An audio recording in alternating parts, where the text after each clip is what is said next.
What's up, YouTube? So something kind of expected just happened. I bought a mule. So it's a Mule 610.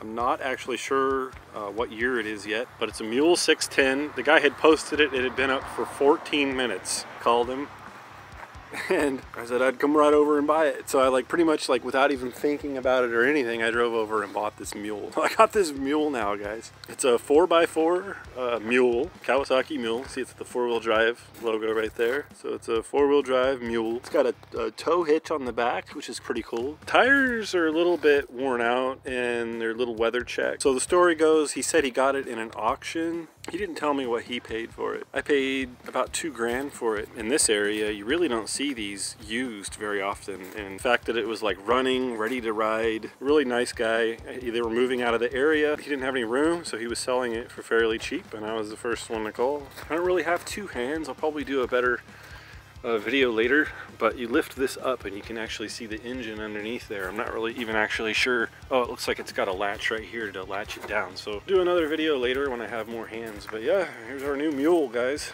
Check out the mule. What's up, YouTube? Just wanted to give you guys a quick update on the latest purchase. This is a Kawasaki Mule 610. It is a 400cc side-by-side. Really love this thing. I've always kind of wanted one. You know, not quite as sporty as the YXZ 1000, obviously, but nonetheless, I love this thing. One of the really cool things about this side-by-side is it'll actually fit right in the back of a standard pickup truck, a full-size pickup truck. It will fit right in there, so you don't have to have a trailer, just a set of ramps, and it'll go right in the back of your truck. So that was pretty cool. I noticed some of these while we were out on the trail, and I saw a guy loading one. I saw him put it right in the back of his truck. I had no idea that these would fit. Thought they were a little wider than that. So it was posted for about 15 minutes, and I wrote the guy, and he was basically moving out of state, and he didn't want to take it with him. He didn't want to have to pay to haul it. So I don't know what they go for in your part of the country, your part of the world maybe, but here in Northern California, these things are almost impossible to find used for less than, say, $4,000 or $5,000. I mean, people really want a lot for them, and when you do find one used, it's usually not running very well, or it's been rolled or beat up a lot. And this one just doesn't seem like it's got anything really wrong with it. It runs really well. It does have a couple little boo-boos where they've stitched it up with zip ties.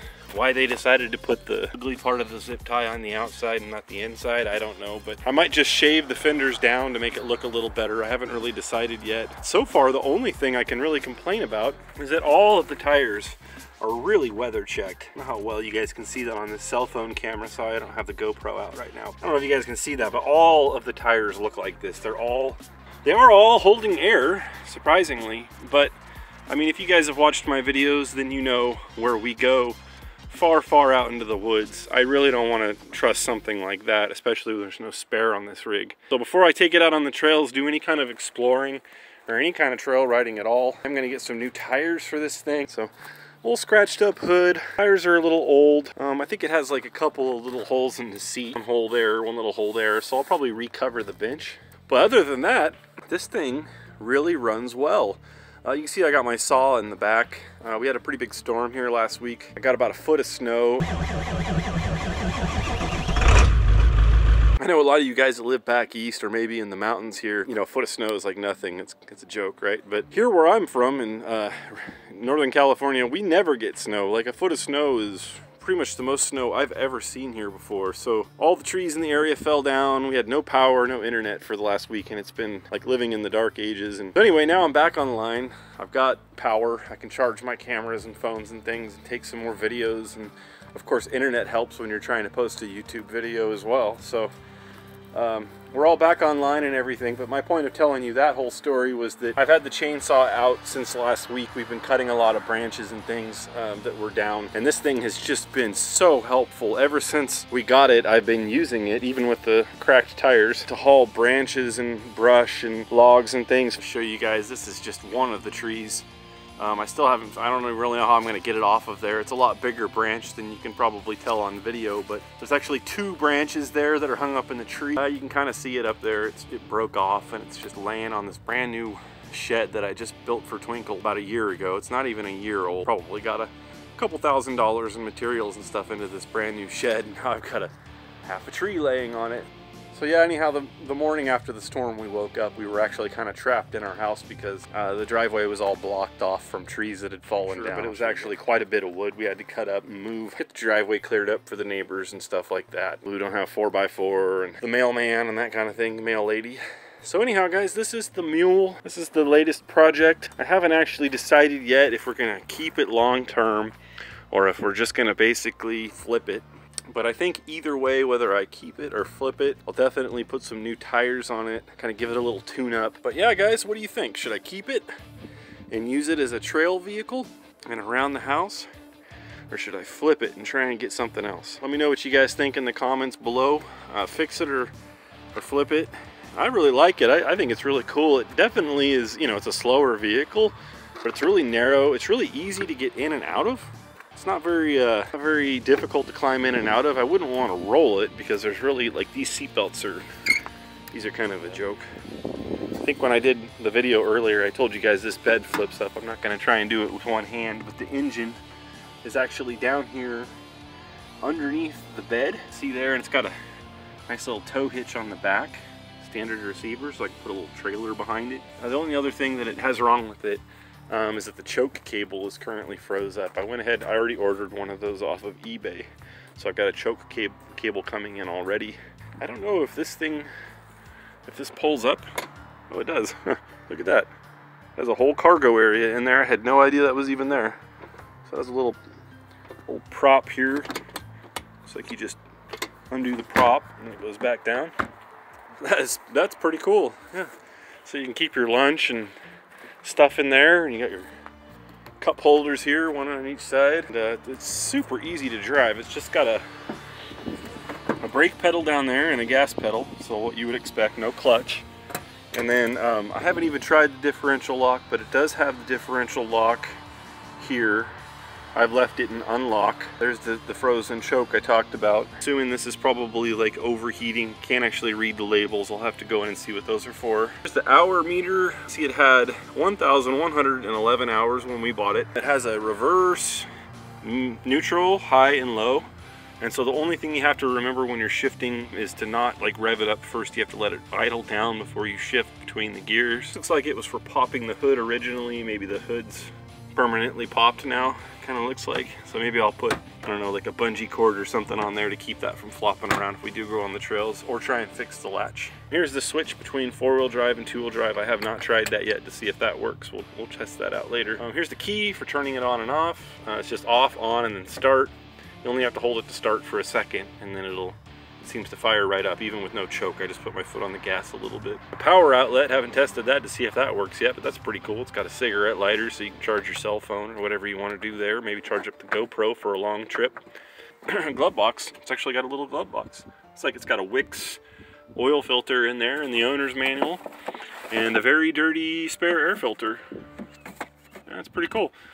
So it's got a glove box and kind of like a front little compartment here. It's actually a pretty big compartment, actually. I wish my YXZ had that. My YXZ really doesn't, and you can't really reach the driver's or the passenger side glove box. So that's pretty cool. So anyway, let me just fire it up for you guys.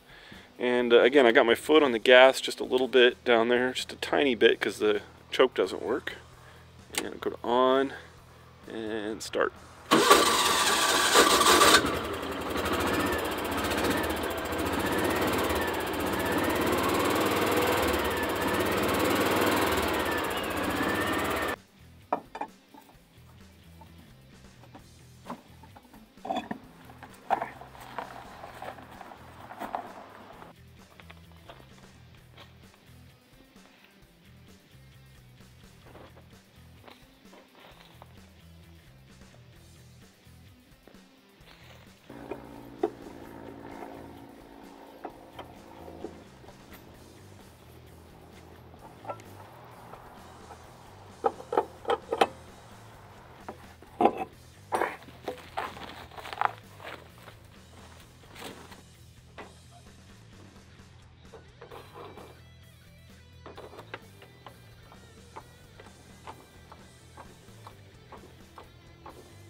they are, guys. These are the front, and those are obviously the back, the wider ones. They're the same height, same size as the old ones. So I'm not lifting it or anything, just trying to get some fresh tread on there. You can see the old ones in the rear are 24/11 10s, and then the old front ones are 24/9 10. So same height, just same rim, just a different width. So the fronts are a little more narrow, obviously, so you have clearance for steering. And then these are the wider ones that are going to go in the back. So pretty aggressive tread, not too bad. These got really good reviews from the guys who actually do riding lawnmowers and don't want to tear up the lawn too bad. They use these for great traction so they don't burn out on customers' lawns. So these came from a place called libratrailerparts on eBay. And the tire, this is an AT 24/9 10, just like the old one. And the type of tire is a Roadguider. This is a Roadguider model by a company called Venus. So it's a Venus Roadguider all-terrain tire for Kawasaki Mules, and they also use them, like I mentioned, on lawnmowers and things and yard equipment. So there it is, guys. There's the new set. There's the old set. I'm actually going to cheat and take them down and pay to have them mounted.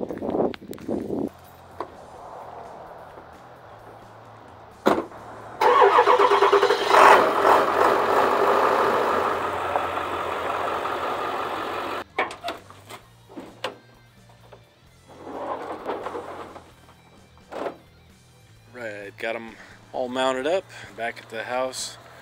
I cheated and paid to have the local motorcycle shop do them for me while I was at work. They're all mounted up. It looks like they've got quite a bit of air in them. They're all rounded out right now and hard as a rock. So I don't think they'll be quite that round once I let some pressure out of them. But right now they look like donuts. And you can get the sense of the tread pattern. They should sit a lot flatter. I don't know how much pressure they've got in them, but I think that they just put whatever the seating pressure was in them and just left it there. Which, I'm guessing that's a lot. I have no idea. 6-ply, max load, 365 pounds at 7 psi. Feels like they've probably got something more like 50 in there right now. They're just rock hard. So, anyhow, I'm going to probably let some air out, get them down to about, 5 to 7, and get them mounted up.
What's up YouTube? Today I'm just going to go over how to drive a Kawasaki Mule.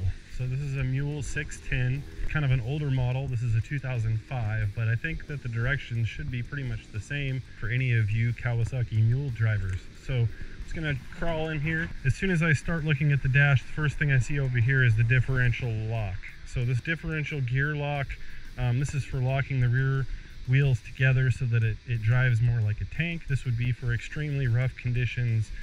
Maybe if you're in really muddy or really snowy, really difficult conditions, you would want to use this. Otherwise, you would want to leave that unlocked. Moving over from there, there is a headlight button right here. This is the choke cable. You'd only want to use this when you're starting it up in the morning when it's cold. The headlight switch, obviously you push that when you want your headlights on, push it to turn it off. Over here a little bit further, we've got some red lights that come on and off if you're overheating, things like that. Hour meter here, that's just to say how many hours are on the engine. And then over here we've got probably the lever that you're going to use the most. You can see right now it's in neutral, but it also has reverse, neutral, high, and low. Low would be for going pretty slow around the ranch, around the farm. High would be for cruising on roads and things like that. Moving over a little bit further to the right, there is a two-wheel drive and four-wheel drive selector. I think that's pretty self-explanatory. Two-wheel drive would be better for just kind of cruising around roads, kind of going slowly. Four-wheel drive would be for when you're in more difficult territory and you want to have all four of the tires turning at the same time. So when you're in if you feel like you're going to get stuck and you're in a really muddy, snowy condition, you'd want to have your differential lock in. You engage the lock, and then you'd also want to have it in four-wheel drive. So for now, I'm just going to show you how to basically drive it. We do have a key here. So the first thing I'm going to do, there's two pedals. You can see there's a gas and a brake pedal. I'm just going to start it with my foot on the pedal. And I'm going to grab the key, move it to the on position. Okay, so now that it's in the on position, I just need to go a little further and then it'll turn over. Now since the choke doesn't work on this one, I'm going to give it just a little tiny bit of gas as I turn it over. And there we go. So you can hear it's running now, and I'm revving it up just a little bit just to kind of keep it running while it warms up. Maybe 1 minute, but once you've let it warmed up a little bit, you can take your foot off the gas and it'll idle back down. So the most important thing is before you're going to shift it into high or low or reverse, before you shift it into gear, you want to have your foot on the brake and you want to let the engine idle down. If you don't let the engine idle down, it is going to grind. You'll hear it grind, kind of not a good thing. So you want to leave it in neutral until the engine idles down. You want to put your foot on the brake down there. So you have your foot on the brake, the engine has idled down, you're ready to go down into high or low. In this case, I'm going to go ahead and put it in low. So now we're in low gear. I got my foot on the brake, and as soon as I let my foot off the brake, I can put my foot on the gas and we'll start to move.